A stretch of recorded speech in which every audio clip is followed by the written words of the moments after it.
Acabaré proponiéndoles algunos principios para la reflexión y para el debate. Principio de la oportunidad.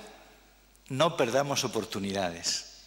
Los nuevos entornos nos proporcionan nuevas posibilidades, nuevos aprendizajes y nuevas competencias. Y no me refiero solamente al sistema educativo. La preocupación está también en los bibliotecarios. ¿Para qué sirven hoy día las bibliotecas? Hay que repensar las bibliotecas. Lo mismo que hay que repensar los centros de lectura, lo mismo que hay que repensar los centros educativos, con nuevos aprendizajes y nuevas competencias. Aceptar el principio del pluralismo semiótico, que he intentado defenderlo con la idea de la alfabetización plural. El principio creativo, quien no crea no piensa. No solamente para comunicarse, para ser felices, para relacionarse, sino también para tomar conciencia del lenguaje. El principio de responsabilidad. Escribir no es cualquier cosa. Y escribir universalmente, como se puede a través de Internet, no es cualquier cosa.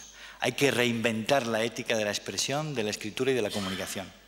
Y hay que reinventarla en todos los sentidos. Hay que ser responsable con este mundo enorme que puede funcionar como una bomba atómica de una explosión en cadena con cualquier tipo de información. El principio de la participación. El principio de la relación. El principio crítico. El esfuerzo de complementariedad nos ahorraría muchas polémicas falsas sobre los puntos de vista. Lo que significa un punto de vista y lo relativo que es un punto de vista me parece que es fundamental para el principio crítico. Pero quiero acabar con uno que me parece el más importante y que nos debe servir como una apelación al principio de solidaridad entre todos los ámbitos de la sociedad. Y es el principio de la armonía ecológica, de que la lectura es una cuestión ecológica, que depende no solamente de la escuela, que depende de la familia, depende de los medios. Ese esfuerzo ecológico significa también que tiene que hacerse internamente. Hay que buscar la armonía dentro de la escuela. No se puede dejar de hablar, no se puede dejar de escribir. Sería una falta de responsabilidad pensar que sin gramática y sin literatura se puede adquirir conciencia sobre la escritura y sobre la expresión y sobre la lectura. Si el sistema educativo arrincona la literatura, mata la conciencia y mata la lectura. Si el sistema educativo no introduce el cine, lo mata también.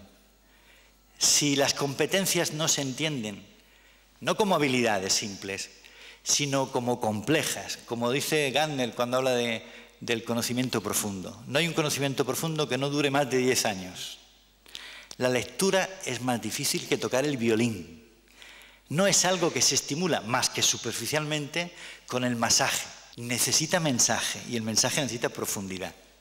Y por tanto, hacer buenos lectores necesitan años de trabajo, de emotividad, de conexión y de contacto. La lectura puede ser el otro lado de la expresión, del romanticismo, del cariño, del amor, de la conexión, etcétera, etcétera.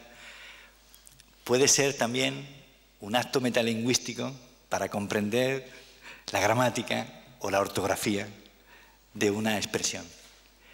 Pero puede ser, y solo será lectura, si es comunicación, si hay alguien al otro lado que responde a la misma emoción con que se han escrito unas palabras. Por tanto, si no hay emoción no habrá lectura nunca, pero esta emoción es costosa y tiene que educarse con el tiempo. Muchas gracias.